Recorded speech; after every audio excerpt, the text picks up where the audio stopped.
So in this episode of Techcess, I'm going to be telling you why cyber baddies love the little guys and give you 10 reasons why cybercriminals prefer smaller businesses rather than the big businesses. Welcome to Techcess, the show about helping you to get the right technology and cybersecurity in place to enable your business to be more safe and successful. I'm your host, Mark Riddell, Managing Director of M3 Networks. Over 140 businesses across the UK use us to put an end to staff complaints about frustrating IT problems. So earlier this week, I was on my travels down south. I was at a golf resort called the Mere, which is just south of Manchester, kind of between Manchester and Liverpool.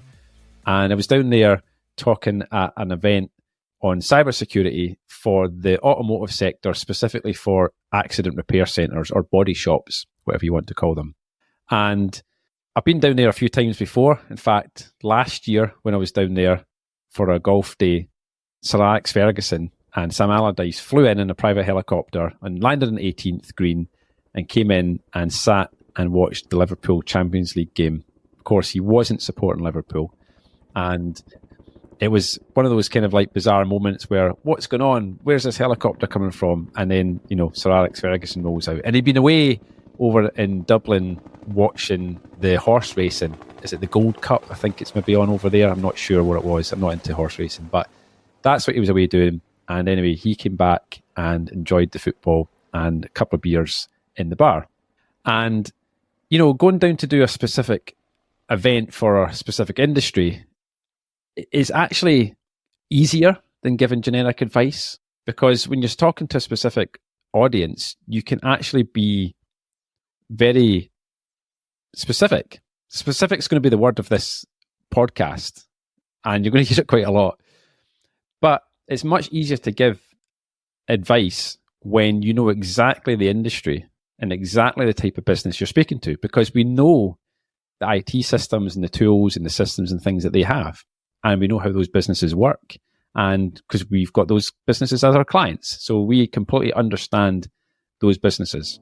And off the back of that, what I wanted to do today was to give advice which isn't going to be specific, but is going to cover majority of small and medium-sized businesses out there, and that advice is to help you understand why you'll be a target for cyber criminals. Because let's be honest, we don't see as many big companies being hacked these days. We do still see some. Of course, we've seen Arnold Clark. There's one in the automotive sector. And the reason for this is because big companies are becoming a lot more switched on, right? They have the budgets, they have the cybersecurity teams now, they have the things in place because they know that they have been the target for many years. But they've decided to do something about it. They don't want to be a target. Cyber criminals then have to change the tack, and basically they're going after the small and medium-sized businesses. But one of the things that I do at our Cyber Lunch and Learn events is we talk about cyber mythbusters, and basically that whole segment is to break down and destroy all the beliefs that you might have about cybercrime and cyber attacks that you use to convince yourself as to why this isn't a problem and why you shouldn't be doing something about it in your business. So what I'm going to do is kind of give you 10 points as to why your business is a great target for cyber criminals. So the first one is probably quite obvious, is that you've limited cybersecurity resources. Most small and medium-sized businesses just don't have the budget and the funds to invest in more advanced cybersecurity systems, right? You're not going to employ cybersecurity professionals. You're not going to be able to afford the best cybersecurity tools and protection out there. So that alone is going to make you far more vulnerable than the larger organizations that can go and hire a whole team of people to do this. You probably rely on your current IT provider, or if you're a slightly larger business, you may have an internal IT resource. But let's be honest, it's unlikely that that person has the cybersecurity resources and experience to help protect your business. Point 2 is that if you're relying on your internal IT resource or your external IT provider, you might just be assuming that they've got cybersecurity taken care of. And quite often that's not the case. And most businesses will find that out after they've had an attack. So that's one of the number one reasons as to why businesses leave their current IT provider is because they distrust in their ability to help protect them from cyber attacks. But it usually happens after an attack. It would be way better if you actually made that decision and you found that out before an attack happened, of course. Then you could move your business to a new provider who could help prevent something bad from happening. Point 3 is underestimating the threat. So a lot of small and medium businesses just believe they're not at risk because they assume that cyber criminals are only targeting larger businesses or that they don't have anything of value. I hear that quite a lot from small businesses.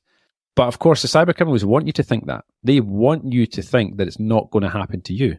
Because if you believe that, you're not going to do anything to protect yourself. And if you're not protecting yourself, then you're leaving yourself open and vulnerable. And of course, cyber criminals want this mind game with you to think that we're not coming after you. We're not going after the big companies. You've got nothing to worry about. Of course, if you think that, then you're not going to do anything about it. Point 4. But first up, I just want to tell you a little bit about the IT services buyer's guide that we have. This is a free document on our website. You don't have to enter any information to get access to it. You just need to head over to www.m3networks.co.uk/buyer's guide and you'll be able to click the link and get the download. And this is going to give you loads of information to help you understand the questions that you need to ask any potential IT partner in your business, or indeed just go back and ask these questions to your existing IT company, and then you can help find out whether you're being served correctly and whether there's any gaps in the IT support services that you are being offered. Now, let's get back to the episode. Point 4, valuable data. I hear all the time small businesses saying, yeah, but we don't have much valuable data. We don't have anything that anyone would want to steal. Underestimating the value of your data is a big mistake. Most businesses will handle sensitive information. Even if you don't store personal data on customers, you're going to have personal data on your staff. You have a responsibility to protect your staff's personal data. There's a story actually a couple of years back now where NASA, the people that send rockets to the, well, they don't go to the moon anymore, do they? Or they're going back to the moon. I can't remember. I can't keep up with it. But anyway, you know who I'm talking about. NASA had a server which had a database on it, and it had personal details, social security numbers and things of ex-members of employees. I think it was about 2,000 employees' records.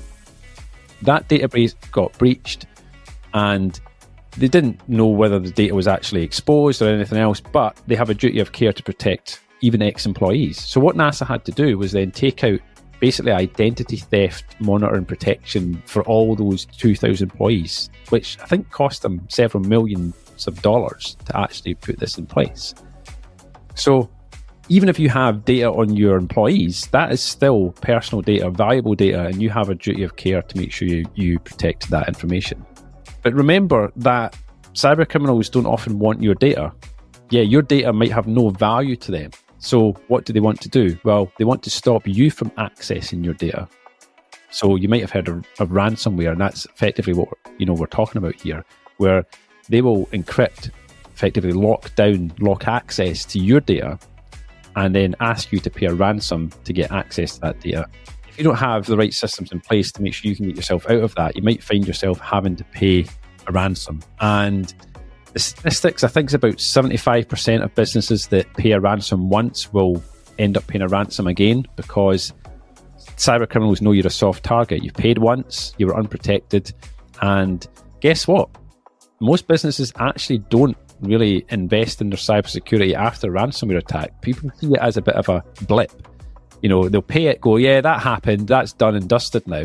And then because they've paid out the money, they then maybe don't have then the money to then invest in making the security better. So fast forward a couple of weeks, couple of months, and they get hit again by the same attack because they haven't actually bothered to close the doors and actually put the protection in place. So yeah, don't underestimate the value of your data, because it's one of these things that until you don't have access to it, you maybe don't appreciate what you actually have.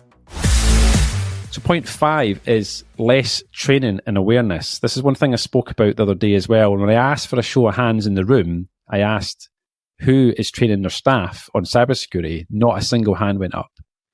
And my point is that you can provide cybersecurity training and awareness for your staff for less than it would cost you to go and buy them a cup of coffee from Starbucks every month.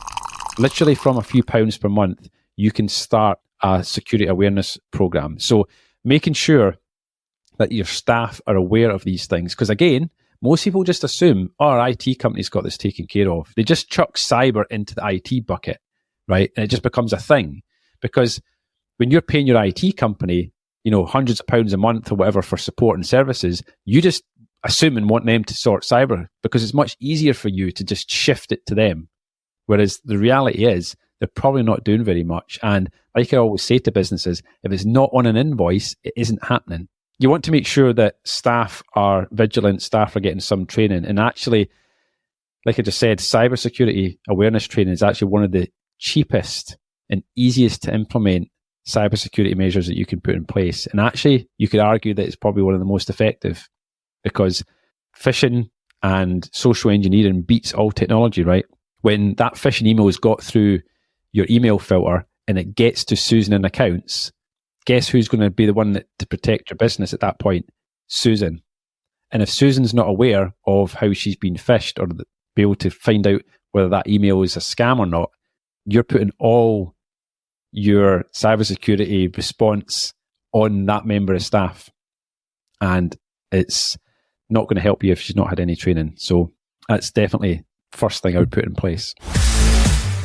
Number 6 is supply chain attacks. So if you're a big business and you've got lots of small suppliers, then you're at risk because of your supply chain.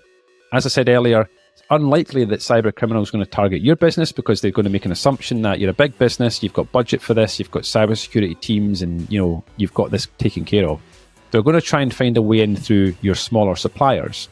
But because on this episode we're talking to you guys out there, the small and medium-sized businesses, you are part of that supply chain. So cybercriminals is going to look at your business as a route to, or an entry point for attacking a larger business, maybe one of your customers. If you've got a list of customers that you work with on your website, so you're a small business, you say, hey, we are delighted and proud to work with all these big companies, right? Well, you're basically making yourself a target because cybercriminals will do the research. They're going to see that you work for a big company and chances are you're not got the same security in place. So they might try and target you as, think of this as like kind of island hopping, kind of get onto the small island and kind of like hop your way along so you kind of get to the bigger one. So basically looking for that weakest link in the chain. Number 7 is lack of backup and recovery protocols. Most small businesses, if you ask them, and I speak to small businesses all the time, and I say, tell me about your backup. And they go, yeah, we've got one. And quite often that's all they know. They just know they have some sort of backup service. It's on an invoice from their IT company every month, but they know very little beyond that. So they might not understand that there's different levels to the backup game, right? There's everything from, we just, once a week we copy everything onto this USB stick and, someone sticks it in their bag and takes it home at the weekend, to having cloud backup, site-to-site backup, all sorts of things. One of the most important things about backup, though, these days is that your backup can be ransomware proof. So effectively air gapped, because a lot of businesses are, especially if you've still got on-premise servers, you may have USB drives plugged into your server that everyone swaps kind of once a day. But anything that's plugged into your server is going to get encrypted in a ransomware attack too. So if you've got local backups and you don't have a cloud backup, if that server gets hit with ransomware, then your backup's screwed. You don't have a backup. And then you're down to the point of saying, well, we're going to have to pay the ransom to get access to the data. Usually when you see stories in the news about companies where they've been hit with ransomware and they've had to pay the ransom, the only reason they paid the ransom is because they didn't have the right backup system in place to be able to recover from it. Because if you can recover your data, you don't need to pay the ransom. But a lot of businesses find out during the attack that they go, oh shit, our backup's been screwed as well, and we can't actually recover the data. So again, you want to make sure you've got the right backup systems in place that is going to help you in these situations before it's too late. Number 8 is faster return on investment for cybercriminals. It's much quicker and more straightforward to compromise several small and medium businesses than it is spending a long time trying to breach a larger organization that has much more sophisticated defenses, right? Yes, they're not going to be able to get £1 million out of your business like they might out of a huge multinational organization, but they don't need to. All they need to do is get 10 grand out of 100 businesses. So it's about quantity, and they can do these things much faster because big companies don't move quickly. If you deal with a big company in your business, you're going to know they don't move quickly. So compromising lots of smaller businesses is much easier for them to do. And number 9 is lack of incident response plans. So most small and medium businesses that we start working with don't have a proper incident response plan in place, which means you might not have the ability to detect breaches promptly, and it might mean that cyber criminals can kind of get into your business and stay there undetected for longer periods, because the whole goal of a cyber criminal hacker wants to get into your business and your network is to remain undetected, right? It's like I always say, if someone breaks into your house at 3 o'clock in the morning, they don't start playing drums and pots and pans, right? They move quietly, right? They don't want to make a noise because they don't want to wake you up, because they want to stay in there as long as possible, because they might not know where you're keeping, your gold nuggets. They've got to try and find that out, which means they need as much time in your house as possible in order to find out where the valuable stuff is, okay? Because you could say, yeah, they'll nick my big screen TV, but why? TVs are big these days. It's not very easy to get out of a window, right? If you can grab a handful of jewelry, it's much more valuable, right? Stick it in your pocket. But they need time to figure that out. So cybercriminals want to remain undetected for longer periods of time, and having a response plan for what happens and how you detect these things and respond to it is really important, because it comes down to even the communications. If you ask most businesses, and ask yourself this, if you have a cyber attack on Monday morning, what are you going to do? Most people would say, I'll just call my IT company. Yeah, but what are they going to do? And what's going to happen when it gets to 9 o'clock and your phone line's open and your customers start calling you and you can't process anything in your business because you've got a cyber attack? It only takes one member of staff to tell a customer, oh yeah, we've actually been hit by a cyber attack or something's happened, and then the news is out. Then what happens when the local press reporter phones up and starts asking questions? Oh, we hear you've been hit by a cyber attack. The reputational damage.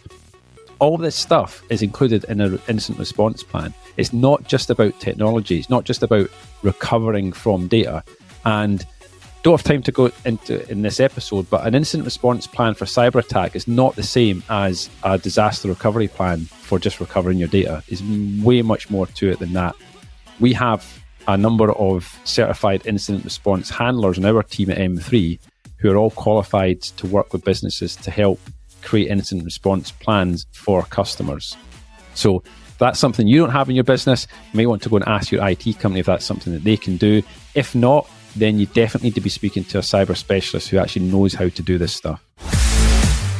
And finally, point 10 is compliance and regulation. A lot of small businesses are not fully compliant with regulations about data protection, things like that.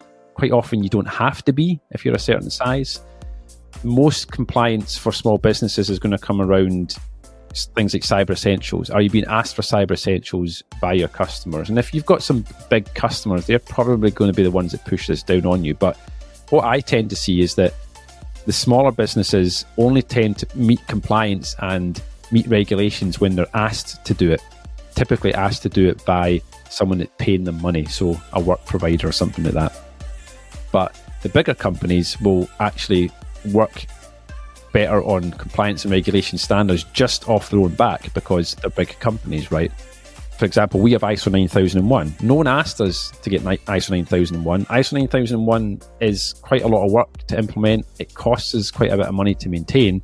Why did we do it? Because we knew that as we've grown, our customers have become bigger customers, bigger businesses who have these standards too. And bigger companies like to work with bigger companies and they expect these things. So yes, not many IT companies have standards like ISO 9001. We do because one, we want to set ourselves apart, and two, we want to align ourselves with the type of business that we want to work with. So compliance and regulation is a big thing. It's coming more and more, especially through the supply chain. Again, if you are a small business who has big customers, or you might just have one huge big customer that most of your business comes from, they're definitely going to start pushing more regulation and compliance on your business. And of course, it's always better to have these things in place before someone asks you for it. We literally, a few weeks ago, got a request from a customer who had to have cyber essentials for a contract or for a tender. And they're like, yeah, we need it. We're like, yeah, fine, no problem, we can get that. They're like, yeah, but we need it by like 5 o'clock tomorrow. Ah, right, okay. Yeah, we think we can do that. We'll drop a few things and we'll make sure we get you sorted. And we did. We turned it around that quickly for them. Now, we don't want to work like that. We don't have to be work to those kind of deadlines, but, you know, and it's not the first time, I'll be honest, that we've had to kind of turn something around for something that quickly. So I hope that's helped. Like I said earlier, this is kind of advice that covers all businesses, because every business has the same kind of IT tools in place, right? We all have email, we all have data, we all have Wi-Fi, we all have computers, we all have people, we all have humans kind of driving these things. These events, I always talk about Susan in accounts, and I know it's a stereotype, and we are looking at these things as a bit of a stereotype, but let's be honest, we all know who we're talking about. When I did this event the other day down south, and I had on my screen and I was talking about phishing, and I gave examples of the type of people we would target. And I've got Susan in accounts, such and such, such and such. And pretty much all the people there were like, oh yeah, we've got one of them in our business. Like they're not called Susan, but they know who we're talking about. It's that type of person. Yeah, we've all got the same kind of people. We've all got the same generic type of systems. And that probably accounts for, I would say, like 80% of technology within a business. All the advice I've given applies to all businesses. And all businesses, I would say, share about 80% of the same tech. The last 20% is the stuff that's specific to you, the industry-specific tools that you use, or the specific tools that you have in your business. So if you're a dental practice and you've got practice management software, that makes your business unique as a dentist compared to a construction company. And you might have a custom piece of software that you've had developed just for your business, which makes you, again, even more unique. So it's just that kind of top 20% of those line of business applications that actually make you different from everyone else.